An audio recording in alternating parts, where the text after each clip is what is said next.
Hello everyone, स्वागत है आप सभी का रतलाम नर्सिंग कोचिंग के ऑनलाइन प्लेटफॉर्म पे, जहां पर हम पढ़ रहे हैं एमएसएन का टॉपिक, जिसमें हम एनाटॉमी, उसकी फिजियोलॉजी और साथ में उसका एमएसएन भी कवर करेंगे। जिसमें आज का हमारा जो टॉपिक रहेगा वो हम स्टार्ट कर रहे हैं नर्वस सिस्टम के बारे में। ठीक है, तो आज के हम क्लास में देखेंगे इंट्रोडक्शन ऑफ नर्वस सिस्टम क्या होता है, एंड देखेंगे हम क्लासिफिकेशन ऑफ नर्वस सिस्टम कि हमारा जो नर्वस सिस्टम होता है हमारी बॉडी में एक पूरा नर्व का क्या होता है, जाल होता है या पूरा सिस्टम होता है, जिसके द्वारा क्या होती है हमारी बॉडी के डिफरेंट पार्ट में इम्पल्सेस जाती है और हमारे बॉडी के पार्ट्स से जो इम्पल्सेस या सिग्नल रहते हैं वो कहाँ पर जाते हैं, हमारे ब्रेन में जाते हैं। तो हम देखेंगे उसका इंट्रोडक्शन और देखेंगे हम उसका क्लासिफिकेशन। उसके बाद हम देखेंगे पार्ट ऑफ ब्रेन। ठीक है, उसके बाद में नेक्स्ट हम देखेंगे सेकेंड क्लासिफिकेशन ऑफ ब्रेन। तो स्टार्ट करते हैं हम आज की हमारी क्लास को। ठीक है, तो फर्स्ट हम देखते हैं कि जो नर्वस सिस्टम होता है वो क्या होता है, तो एक हाईली स्पेशलाइज्ड सिस्टम होता है हमारी बॉडी का। ठीक है, तो फर्स्ट हमारा इंपॉर्टेंट पॉइंट बनता है नर्वस सिस्टम से कि नर्वस सिस्टम क्या होता है, तो हाईली स्पेशलाइज्ड सिस्टम होता है हमारी बॉडी का। हमारी बॉडी में जितने भी सिस्टम होते हैं वो सारे ही क्या होते हैं, इंपॉर्टेंट होते हैं हमारी बॉडी के लिए और बॉडी को फंक्शन करवाने के लिए। पर उसमें भी अगर हम बोले कि हाईली स्पेशलाइज्ड मतलब जो सबसे ज्यादा स्पेशल सिस्टम है वो कौन सा होता है, तो हम क्या बोल देंगे कि नर्वस सिस्टम जो होता है वो क्या होता है, हाईली स्पेशलाइज्ड सिस्टम होता है हमारी बॉडी का। क्योंकि अगर नर्व के द्वारा सिग्नल ही हमारी बॉडी तक नहीं जाएगा या फिर हमारी बॉडी के पार्ट्स से सिग्नल ब्रेन तक नहीं जाएगा, तो इस कंडीशन में जो बॉडी के सारे ऑर्गन रहते हैं या बॉडी जो रहती है प्रॉपरली फंक्शन नहीं कर पाती है। इसलिए हम क्या बोलते हैं कि नर्वस सिस्टम क्या होता है, हाईली स्पेशलाइज्ड सिस्टम होता है। ठीक है, उसके बाद हम देखेंगे ये क्या होता है, तो which consist of neuron. Nervous system जो रहता है वो किससे मिलकर बना होता है, एक स्पेशल सेल से मिलकर बना होता है, जिसको हम किस नाम से जानते हैं, न्यूरॉन के नाम से जानते हैं। ठीक है, तो अब देखेंगे हम न्यूरॉन क्या होता है। तो न्यूरॉन क्या होता है, तो neuron is a structural and functional unit of nervous system. Neuron क्या होती है, एक ऐसी सेल है जो हमारे नर्वस सिस्टम की मेन सेल होती है या हमारे बॉडी के हम बोल सकते हैं कि एक नर्वस सिस्टम का पार्ट होती है।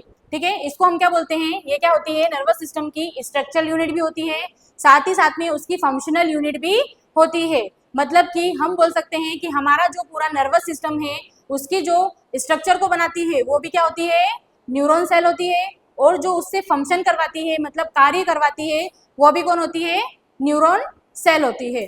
ठीक है, उसके बाद में क्या होता है, तो neuron are highly specialised cell which highly sensitive toward glucose and oxygen. Neuron जो होती है वो क्या होती है, हाईली स्पेशलाइज्ड सेल होती है जो क्या होती है, हाईली सेंसिटिव होती है किसके प्रति, ग्लूकोज एंड ऑक्सीजन।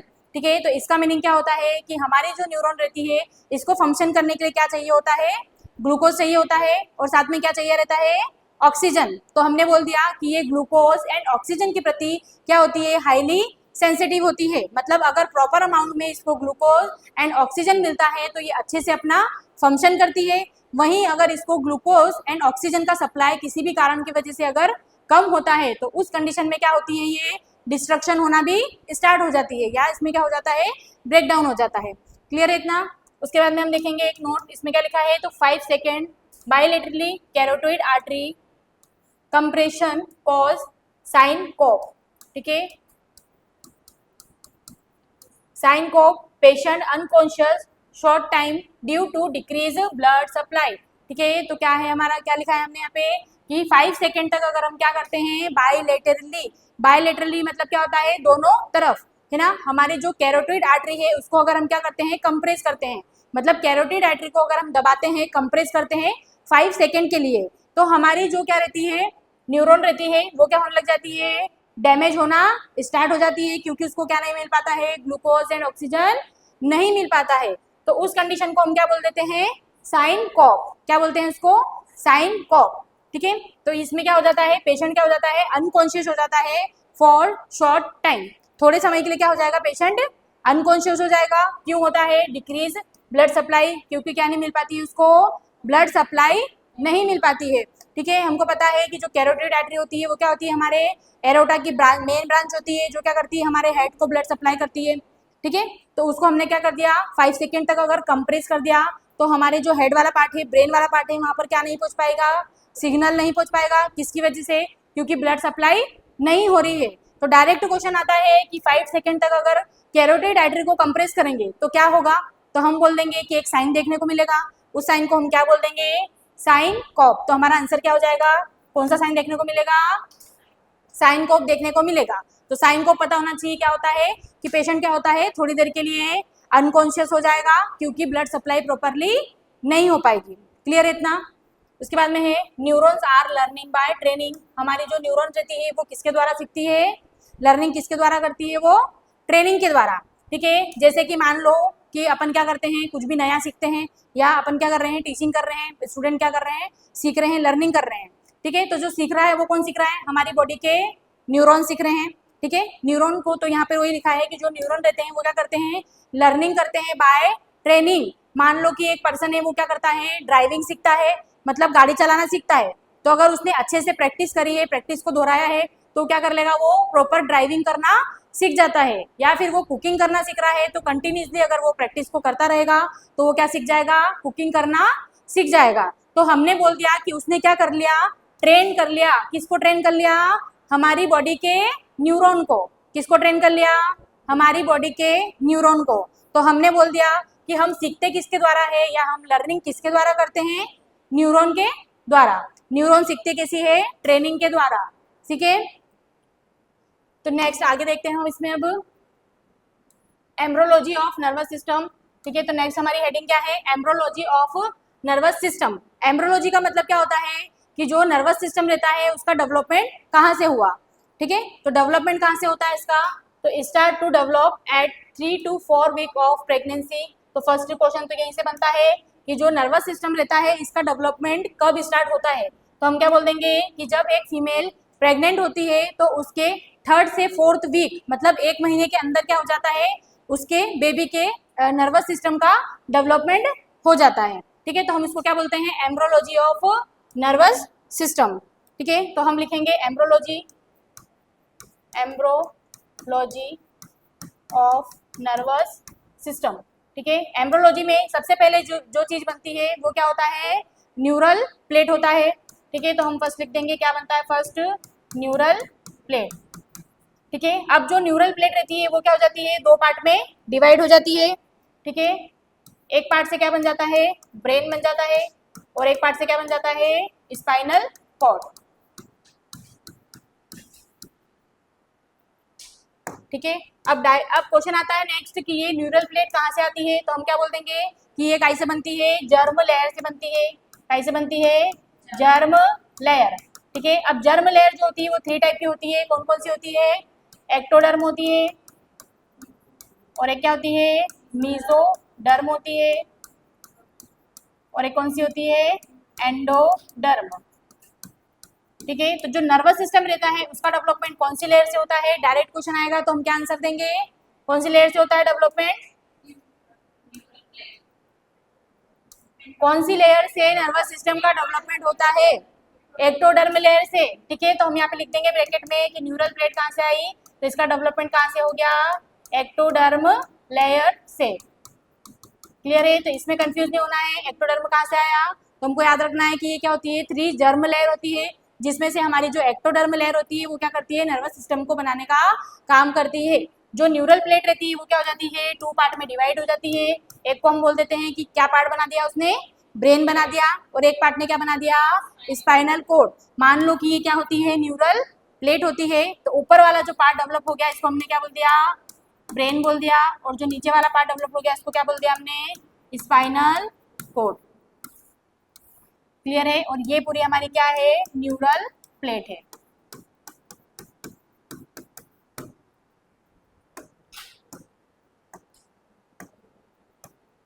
ठीक है, तो अब नेक्स्ट क्वेश्चन हमारे पास क्या आता है कि जो ब्रेन रहता है उसका डेवलपमेंट कब होता है, तो हम क्या बोल देंगे 3 to 4 वीक में क्या हो जाता है, ब्रेन का डेवलपमेंट हो जाता है।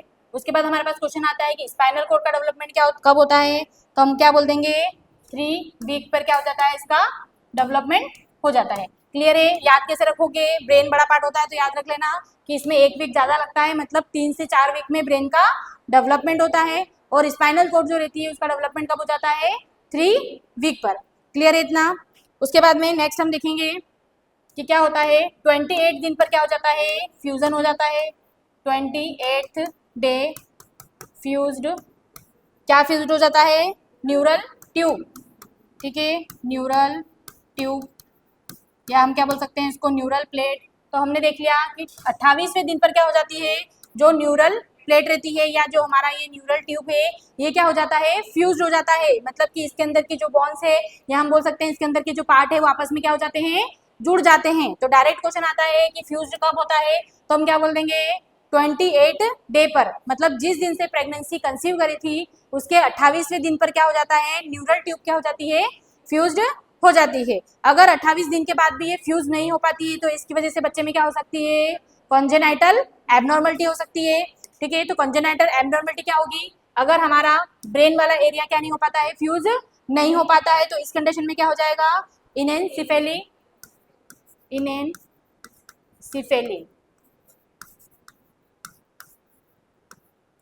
ठीक है, उसके बाद अगर हमारा स्पाइनल कॉर्ड वाला जो एरिया रहता है बेबी का वो क्या नहीं हो पाएगा, फ्यूज नहीं हो पाएगा। तो इस कंडीशन में क्या बीमारी देखने को मिलेगी, स्पाइना बायोफिडा।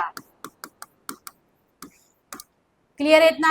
न्यूरल ट्यूब जो होती है वो क्या होती है, दो पार्ट में डेवलप चेंज हो जाती है, जिसको हमने बोल दिया कि एक पार्ट जो रहता है वो ब्रेन बना देता है, एक पार्ट जो रहता है वो स्पाइनल कॉर्ड बना देता है। 28 दिन के अंदर क्या हो जाना चाहिए, इसको फ्यूज हो जाना चाहिए। अगर ये फ्यूज नहीं होती है, अगर ब्रेन वाला जो पार्ट है वो फ्यूज नहीं हुआ तो ब्रेन के अंदर एबनॉर्मेलिटी हो गई, जिसको हमने क्या बोल दिया, इनेनसिफेली। क्योंकि जो इनेनसिफेलो वर्ड रहता है वो किसके लिए यूज होता है, ब्रेन के लिए। ठीक है, उसके बाद हमने देख लिया कि अगर स्पाइनल कोड वाला एरिया जुड़ता नहीं है तो उस कंडीशन में क्या बीमारी हो जाती है, स्पाइनो बायोफिडा। दोनों ही क्या होती है, कंजोनाइटल एबनॉर्मलिटी होती है। मोस्ट कॉमनली हम देखते हैं जैसे कि हॉस्पिटल में हमको केस दिखते हैं कि बच्चे का बर्थ होता है और उसका क्या नहीं होता है, हेड ही नहीं होता है। हेड होता है तो पूरा डेवलपमेंट नहीं होता है, हेड जो रहता है क्रेनियम उसका सप्रेस रहता है। तो ये जो सारी प्रॉब्लम है वो क्या है हमारी, इनेनसिफेली, मतलब उसके जो ब्रेन है या उसका जो हेड है उसका पूरा डेवलपमेंट नहीं हुआ है। क्यों नहीं हुआ है, क्योंकि हमने बोल दिया कि जो न्यूरल प्लेट है वो ब्रेन की वो जुड़ी नहीं है, जिसको जुड़ जाना चाहिए था कब, 28वें दिन पर। ठीक है, तो वो अगर जुड़ी नहीं है तो इसकी वजह से बच्चे का ब्रेन का डेवलपमेंट ठीक से नहीं हो पाएगा, मतलब स्ट्रक्चर जो रहता है वो कैसा होगा, एबनॉर्मल होगा। उसके बाद हमने बोल दिया है कि अगर उसका जो स्पाइनल कॉर्ड वाला एरिया रहता है वहां पर अगर दिक्कत हो जाती है, प्रॉब्लम हो जाएगी, तो पेशेंट को क्या हो जाएगा, स्पाइना बायोफिडा। ये भी क्या होती है, कंजनाइटल एबनॉर्मलिटी होती है। मतलब कि जन्म से जब पैदा होगा बच्चा तभी से उसकी जो स्पाइनल रहती है वो कैसी होगी, बल्जिंग होगी, बाहर की तरफ निकली हुई होगी, जिसको हमने बोल दिया स्पाइना बायोफिडा। क्योंकि वो जुड़ी नहीं है, फ्यूज्ड नहीं हुई है, तो क्या हो जाएगी, वो बाहर की तरफ निकल जाएगी या बल्ज शो करेगी। क्लियर है इतना।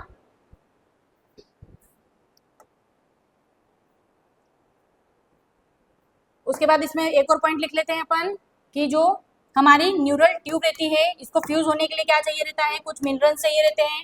क्या क्या चाहिए रहता है इसको, तो हम यहाँ लिख लेंगे for fused neural tube required minerals. क्या क्या मिनरल्स चाहिए रहते हैं न्यूरल ट्यूब को फ्यूज होने के लिए, क्या क्या चाहिए बोलो, फॉलिक एसिड और क्या चाहिए, जिंक सप्लीमेंट। ठीक है, तो हमको याद रखना है कि न्यूरल ट्यूब को जुड़ने के लिए, फ्यूज होने के लिए मदर को क्या लेना पड़ेगा, फॉलिक एसिड की टेबलेट लेनी पड़ेगी और क्या लेना पड़ेगा, जिंक सप्लीमेंट। अब जो फॉलिक एसिड रहता है इसका डोज कितना रहता है, 300 टू 400 माइक्रोग्राम उसको पर डे लेना है। ठीक है, तो आगे लिख लेना पर डे। उसके बाद में जो जिंक रहता है वो कितना लेना है, तो 25 से 30 mg क्या करना है उसको पर डे जिंक भी लेना है।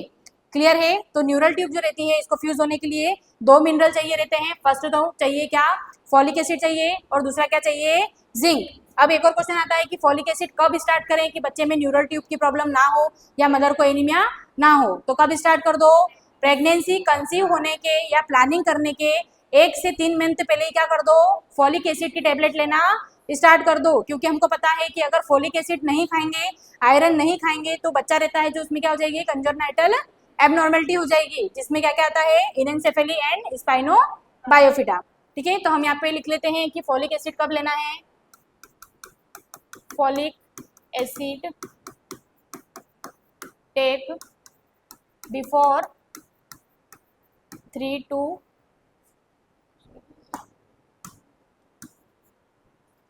1 to 3 month ऑफ प्रेगनेंसी। ठीक है, तो डायरेक्ट यहाँ से क्वेश्चन बन जाता है कि फॉलिक एसिड तो देना है पेशेंट को, पर फॉलिक एसिड स्टार्ट कब करेंगे, तो हम क्या बोल देंगे कि प्रेगनेंसी कंसीव करने से पहले, प्लानिंग करने से 1 से 3 मंथ पहले ही हम क्या कर देंगे, फॉलिक एसिड की टेबलेट स्टार्ट कर देंगे। क्लियर है इतना? उसके बाद में नेक्स्ट देखते हैं हम आगे अब क्लासिफिकेशन ऑफ नर्वस सिस्टम। ठीक है, तो हमने देखा कि जो नर्वस सिस्टम होता है वो क्या होता है, एक हाईली स्पेशलाइज सिस्टम होता है जो न्यूरॉन से मिलकर बना होता है। न्यूरॉन क्या होती है, स्ट्रक्चरल एंड फंक्शनल यूनिट होती है, मतलब यही हमारे नर्वस सिस्टम का स्ट्रक्चर भी बनाती है, साथ में ये क्या करती है, फंक्शन भी करवाती है। उसके बाद में हमने देख लिया एम्ब्रोलॉजी की, इसका डेवलपमेंट कैसे होता है और कौन सी लेयर से ये बनती है। ठीक है, उसके बाद में हम देखेंगे कि अब जो हमारा नर्वस सिस्टम होता है ये क्या होता है, 2 पार्ट में डिवाइडेड होता है। ठीक है, कौन कौन से पार्ट होते हैं नर्वस सिस्टम के, central nervous system and peripheral nervous system. ठीक है, तो अब जो सेंट्रल नर्वस सिस्टम होता है ये भी क्या होता है, फर्दर 2 पार्ट में डिवाइड होता है। क्या क्या बोलेंगे इसको हम, एक को हम बोल देंगे ब्रेन, एक को क्या बोल देंगे, स्पाइनल कॉर्ड। ठीक है, अब हमारा जो पेरिफेरल नर्वस सिस्टम रहता है ये भी 2 पार्ट में डिवाइड होता है। कौन कौन से पार्ट होते हैं इसमें, autonomic nervous system, autonomic nervous system and somatic nervous system. ठीक है, तो इतना हमको पता है कि जो सेंट्रल नर्वस सिस्टम होता है इसका मतलब क्या होता है, तो याद रखने का तरीका है कि जो सेंटर में प्रेजेंट होता है वो क्या होता है, हमारा सेंट्रल नर्वस सिस्टम होता है।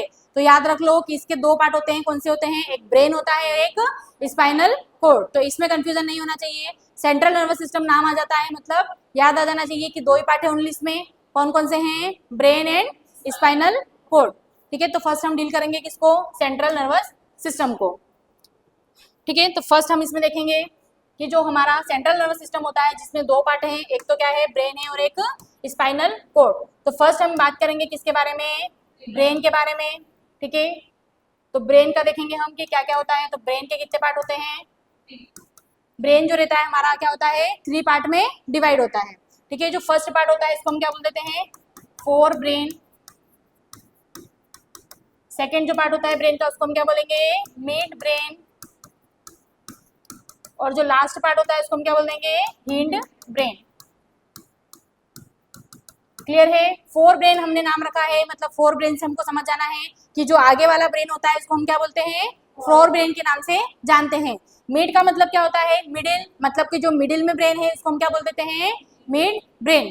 और जो हमारा हिंड ब्रेन होता है, मतलब कि जो हिडन होता है, मतलब कि जो पीछे की साइड है उसको हमने क्या बोल दिया है, हिंड ब्रेन। ठीक है, तो आपको नॉर्मल सा क्लासिफिकेशन याद रखना है कि ब्रेन जो होता है वो 3 पार्ट में डिवाइड होता है। उसके बाद में हमको देखना है कि इसमें भी क्या होते हैं, इसके लिए भी क्या होते हैं, अलग अलग टर्मिनोलॉजी रहते हैं, आप बोल सकते हैं कि इनके भी क्या रहते हैं, अदर नेम रहते हैं। अब जो 4 ब्रेन होता है इसको हम क्या बोलते हैं, प्रोस इंसेफ्लॉन।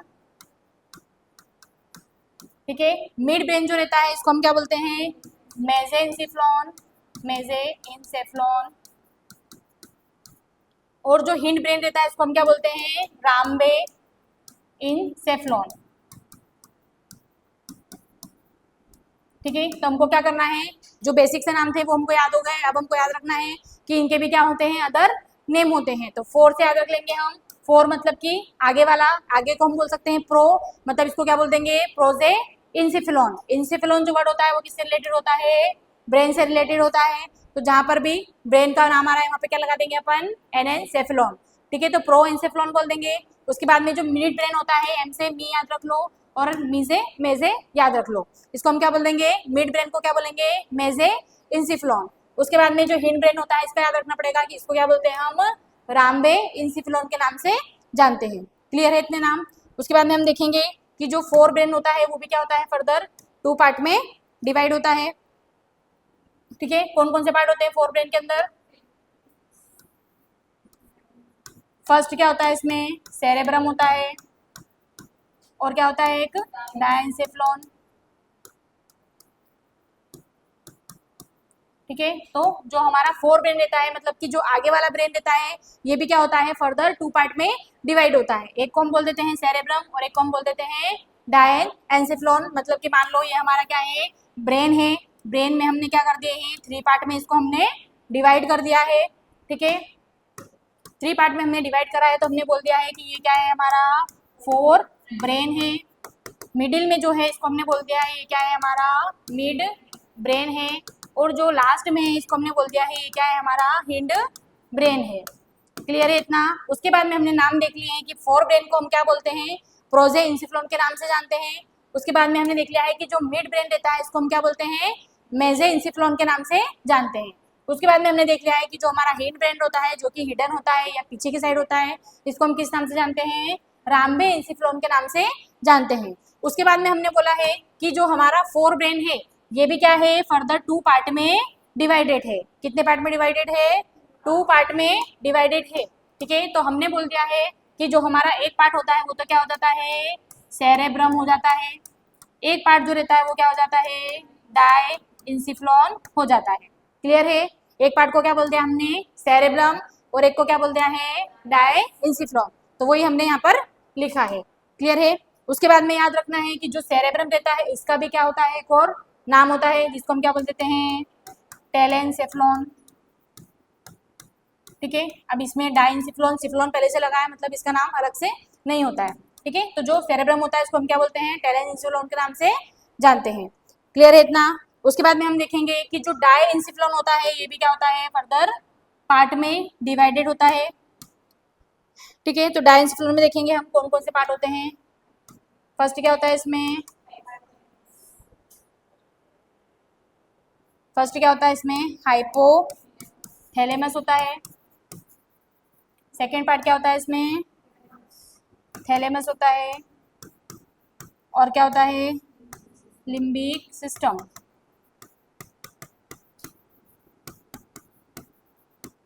ठीक है,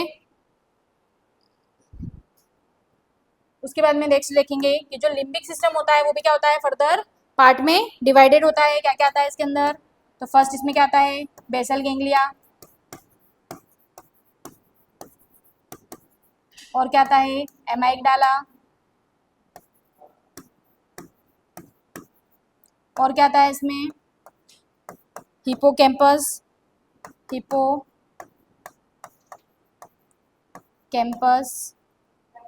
और क्या आता है, मेमोरी ट्रैक्ट, मेमोरी ट्रैक्ट बोल सकते हैं या मेमोरी सिस्टम भी बोल सकते हैं।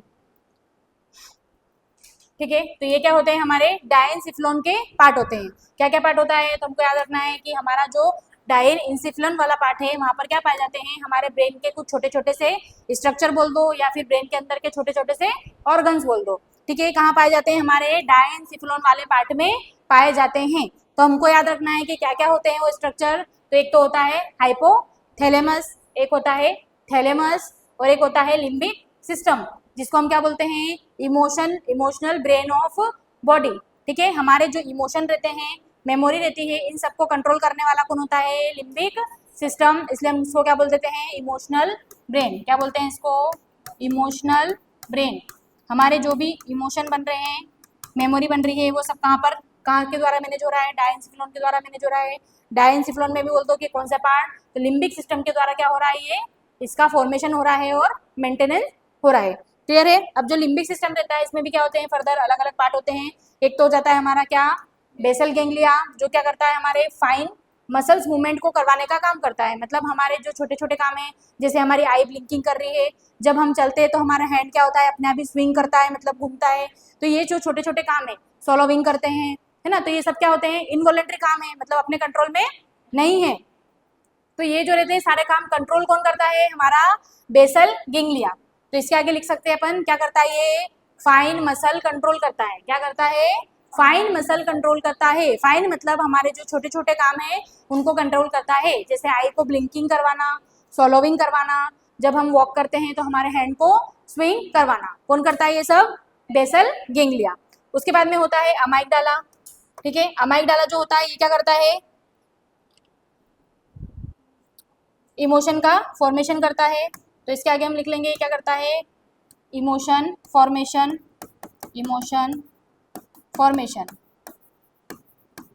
ठीक है, उसके बाद में हमने देखा है एक और पार्ट होता है जिसको हम क्या बोलते हैं, हिपोकैम्पस। हिपोकैम्पस जो रहता है वो क्या करता है, मेमोरी का फॉर्मेशन करता है। तो यहाँ हम लिख लेंगे क्या करता है, मेमोरी का फॉर्मेशन। मतलब मेमोरी को जो बनाने वाला होता है वो क्या होता है अपना हिपोकैम्पस। उसके अलावा एक और पार्ट होता है जो क्या बोलते हैं हम मेमोरी ट्रैक।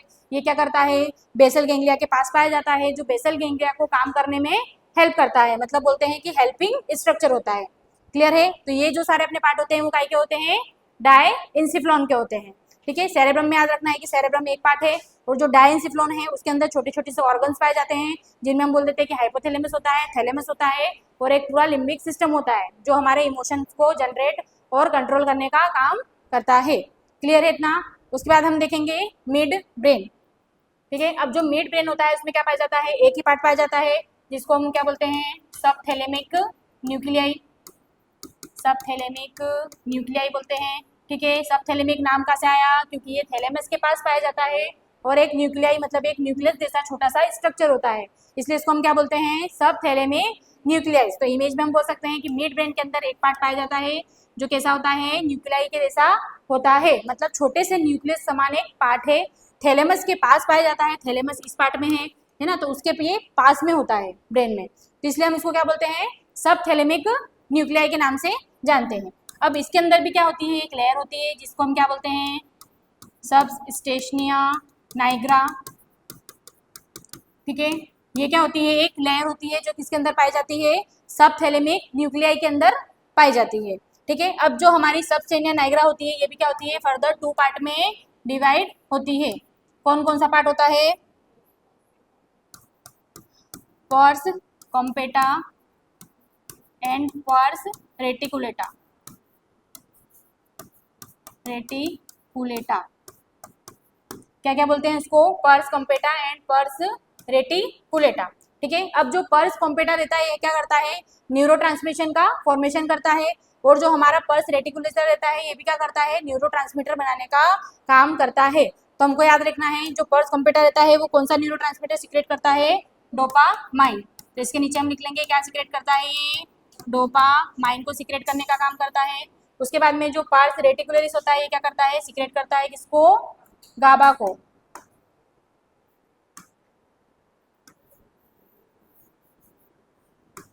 ठीक है, पार्स रेटिकुलर जा रहता है किसको सीक्रेट करेगा, ये गाबा, जो क्या होता है एक न्यूरो ट्रांसमीटर होता है।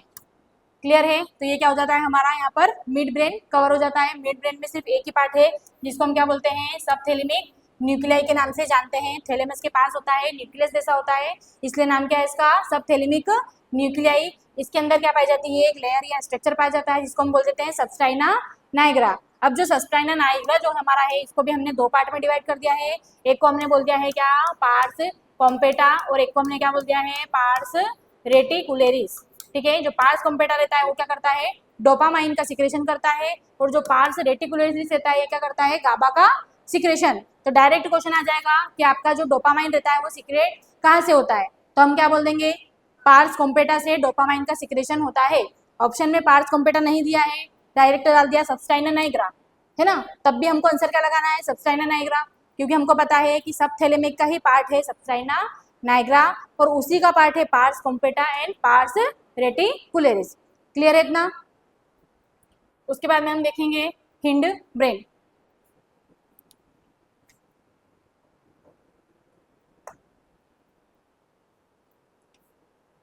ठीक है, तो उसके बाद में हम देखेंगे हिंड ब्रेन। तो हिंड ब्रेन लिख लेते हैं हम, हिंड ब्रेन। ठीक है, हिंड ब्रेन जो था वो कौन सा वाला पार्ट था हमारे ब्रेन का, सबसे लास्ट वाला जो पार्ट था, इसको हमने बोल दिया था क्या, हिंड ब्रेन। ठीक है, तो अब हिंड ब्रेन के पार्ट देखेंगे हम कि हिंड ब्रेन में क्या क्या पाया जाता है। तो जो हिंड ब्रेन होता है वो भी क्या होता है, फर्दर 2 पार्ट में डिवाइडेड होता है। कौन कौन से पार्ट होते हैं इसमें, फर्स्ट तो क्या होता है हमारा, मेटेन इंसेफ्लॉन, मेटेन इंसेफ्लॉन, और एक कौन सा होता है, मायो इंसेफ्लॉन। ठीक है, उसके बाद में जो मेटे इंसेफ्लॉन रहता है वो भी क्या होता है, 2 पार्ट्स में डिवाइड होता है जिसको हम क्या बोलते हैं, पोन्स, और एक कौन सा होता है, सेरेबेलम। ठीक है, अब जो मायो इंसेफ्लॉन रहता है उसमें कौन सा कितना पार्ट रहता है, ओनली 1 पार्ट रहता है जिसको हम क्या बोलते हैं, मेडुला ऑब्लांगेटा।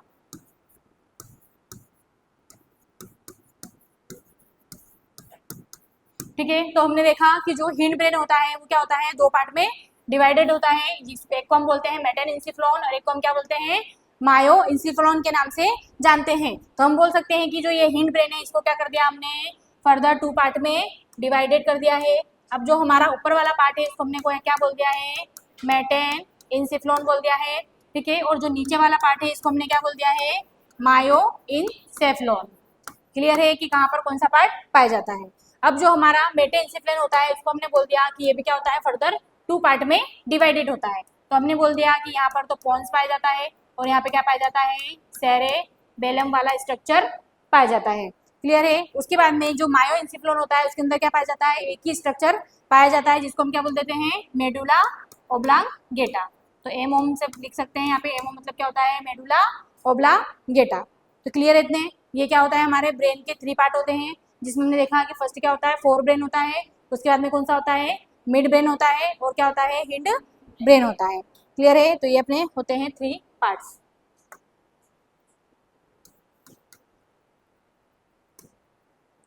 ठीक है, तो अब हम क्या करेंगे, डायग्राम के थ्रू देखेंगे कि कौन कौन सा स्ट्रक्चर कहाँ पर पाया जाता है।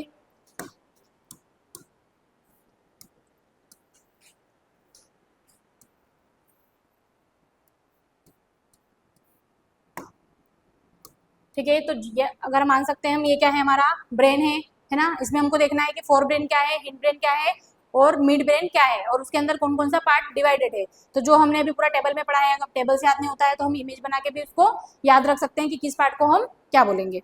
ठीक है, तो फर्स्ट हम देखते हैं कि हमारा जो पूरा ब्रेन है उसको हमने क्या कर दिया है, थ्री पार्ट में डिवाइड कर दिया है। ठीक है, तो ये क्या हो गए, हमारे थ्री पार्ट्स हो गए हैं। ठीक है, जो आगे वाला पार्ट है उसको हमने क्या बोल दिया है, फोर ब्रेन। बीच वाला जो पार्ट है इसको हम क्या बोल देंगे, मिड ब्रेन। और जो लास्ट वाला पार्ट होता है इसको हम क्या बोल देंगे, हिंड ब्रेन। यहाँ तक क्लियर है कि अपन ने क्या पढ़े थे, इसके थ्री टाइप्स पढ़े थे। उसके बाद में हम देखेंगे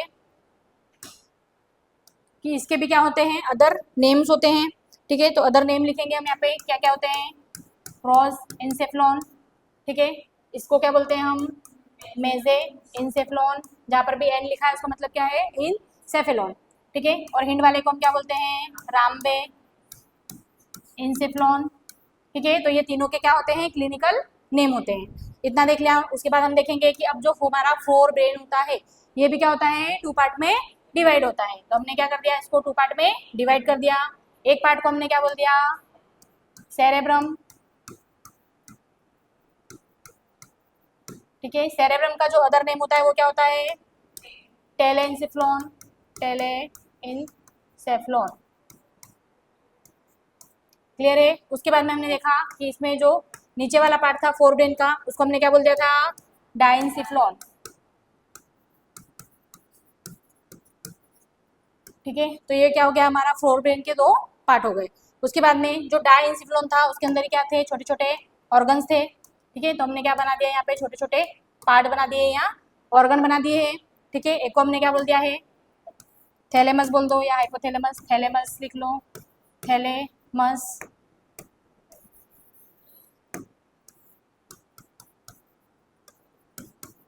थैलेमस, थैलेमस से जो नीचे कनेक्ट होता है इसको हम क्या बोल देते हैं, हाइपोथैलेमस। उसके बाद में एक यहाँ पर पाया जाता है जिसको हम बोलते हैं लिम्बिक सिस्टम, जो हमारा क्या होता है, इमोशनल ब्रेन होता है ना, लिम्बिक सिस्टम। अब जो हमारा लिम्बिक सिस्टम होता है इसमें भी क्या होते हैं, बहुत सारे फर्दर पार्ट होते हैं। कौन कौन से पार्ट होते हैं, तो हम यहाँ पे लिख लेते हैं कि लिम्बिक सिस्टम में क्या क्या पार्ट होते हैं। क्या क्या होते हैं बोलो, बेसल गेंगलिया, और क्या होता है, अमाइक डाला होता है, अमाइक डाला होता है, और क्या होता है, हिपोकैम्पस होता है, हिपोकैम्पस, और क्या होता है, मेमोरी ट्रैक्ट, मेमोरी ट्रैक्ट होता है। क्लियर है। तो ये हमारे क्या होते हैं, लिम्बिक सिस्टम के पार्ट होते हैं जो हमने साइड में यहाँ पर लिख लिए। ठीक है, तो ये काम खत्म हो गया है किसका, हमारा फोर ब्रेन का। तो इस तरीके से अपन को नाम याद रखने हैं कि कौन कौन से पार्ट होते हैं। उसके बाद में हमने देखा था कि जो मिड ब्रेन होता है इसके अंदर एक स्ट्रक्चर होता है जिसको हम क्या बोल देते हैं, सब थैलेमिक न्यूक्लियाई, क्योंकि ये थैलेमस के थोड़ा सा पास में होता है और ये न्यूक्लियस होता है, इसलिए इसका नाम क्या है, सब थैलेमिक न्यूक्लियाई, तो हम यहाँ पे लिख लेंगे क्या पाया जाता है यहाँ पर, सब थैलेमिक न्यूक्लियाई पाया जाता है, जिसके अंदर एक लेयर होती है जिसको हम क्या बोलते हैं, सबस्टाइना नाइग्रा, सबस्टाइना नाइग्रा। ठीक है, अब जो हमारी सबस्टाइना नाइग्रा रहती है ये भी क्या होती है, फर्दर 2 पार्ट में डिवाइड हो जाती है। एक को हमने क्या बोल दिया, पार्स कॉम्पेटा, और एक को हमने क्या बोल दिया, पार्स रेटिकुलेरिस।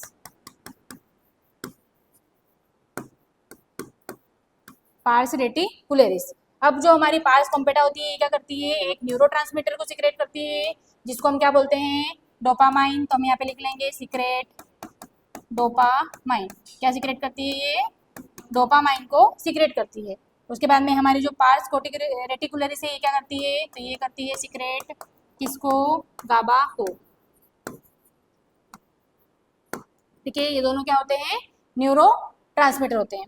क्लियर है, तो इस तरीके से क्या कर सकते हैं अपन, इमेज बना के भी इसको याद रख सकते हैं। उसके बाद में हम लास्ट पार्ट देखेंगे। अब जो लास्ट वाला पार्ट होता है इसको हम क्या बोलते हैं, हिंड ब्रेन या राम्बे इंसिफ्लॉन।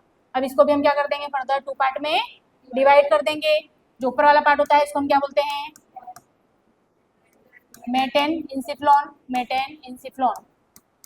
ठीक है, अब जो मेटे इंसिफ्लॉन रहता है उसके नीचे वाला पार्ट जो होता है इसको हम क्या बोल देते हैं, मायो इंसेफ्लॉन।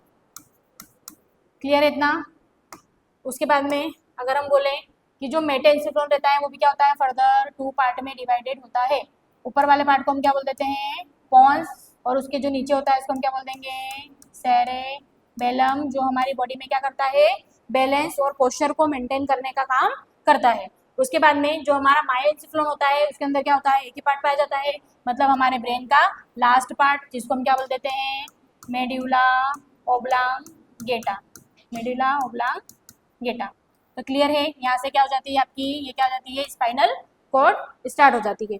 क्लियर है, तो अगर अपन को चार्ट से नाम याद नहीं होते हैं तो अपन डायरेक्ट इस इमेज को बना के पहले नाम लिख दो, उसके क्लिनिकल नाम लिख दो, फिर एक एक पार्ट में डिवाइडेशन करो इमेज के अकॉर्डिंग कि कौन कौन से पार्ट में क्या क्या होता है। तो इस तरीके से हम क्या कर सकते हैं, पूरे ब्रेन के पार्ट को याद कर सकते हैं। क्लियर है इतना। उसके बाद में नेक्स्ट हम देखेंगे सेकेंड क्लासिफिकेशन ऑफ ब्रेन। ठीक है, सेकेंड क्लासिफिकेशन ऑफ ब्रेन में क्या होता है, इसमें जो रहता है ब्रेन वो क्या होता है, 3 टाइप का होता है। तो हम क्या बोल देंगे, सेकेंड क्लासिफिकेशन ऑफ ब्रेन। ठीक है, जैसे कि अभी ब्रेन को हमने क्या करा था, फर्स्ट क्लासिफिकेशन में क्या करा था, ब्रेन को हमने 3 पार्ट में बांट दिया था, जिसको हमने बोल दिया था fore brain, mid brain and hind brain. अब इसमें क्या करेंगे, सेकंड क्लासिफिकेशन में अपन क्या करेंगे, ब्रेन के जो पार्ट है उसको अलग पार्ट में डिवाइड करेंगे, है ना, जिसका क्या होता है, ये सेकेंड पार्ट होता है। तो इसमें क्या होते हैं, 3 टाइप होते हैं। ठीक है, तो हम यहाँ पे लिख देंगे कितने टाइप होते हैं इसमें, 3 टाइप्स। कौन कौन से 3 टाइप होते हैं इसके अंदर, तो हमने बोल दिया कि हमारा जो ब्रेन है इसको क्या करा हमने, फर्दर 3 पार्ट में डिवाइड करा है। पर हम यहाँ पर सेकेंड क्लासिफिकेशन की बात कर रहे हैं, मतलब यहाँ पर हम अलग तरीके से उसको क्या करेंगे, क्लासीफाई करेंगे। क्या बोल देंगे हम कि हमारे जो ब्रेन का एक जो सबसे लार्जेस्ट पार्ट है वो हमारा एक पार्ट हो गया, जिसको हमने क्या बोल दिया, सेरेब्रम। क्या बोल दिया उसको हमने, सेरेब्रम। ठीक है, उसके बाद में हमने बोल दिया कि हमारा जो एक पार्ट होता है जो लास्ट में पाया जाता है, तो इस पार्ट को हमने पूरा कवर करके बोल दिया कि ये क्या होता है, सेकेंड पार्ट होता है, जिसको हम क्या बोल देंगे, सेरेबेलम। ठीक है, इसके बाद में हमने बोल दिया कि हमने क्या करा कि जो ये वाला सेंटर वाला पार्ट था इसको एक ही पार्ट मान लिया, जिसको हमने क्या बोल दिया, ब्रेन स्टेम। क्या बोल दिया इसको, ब्रेन स्टेम। ठीक है, तो हमारा थर्ड पार्ट क्या हो जाएगा यहाँ पर, ब्रेन स्टेम। अब जो ब्रेन स्टेम रहती है किससे मिलकर बनी होती है, तो ये भी किससे मिलकर बनी होती है, 3 पार्ट से मिलकर क्या बनती है, हमारे ब्रेन की एक स्टेम बनती है। ठीक है, कौन कौन सा पार्ट होता है इसमें, तो हम यहाँ से ले रहे हैं, ऊपर से लेते हैं, तो यहाँ पर क्या आ जाता है, पॉन्स। तो हम बोल देंगे कि इसमें क्या आता है, पॉन्स आता है। दूसरा क्या आता है इसके अंदर, मिड ब्रेन आता है, और क्या आता है लास्ट में, मेडुला ओब्लांगेटा।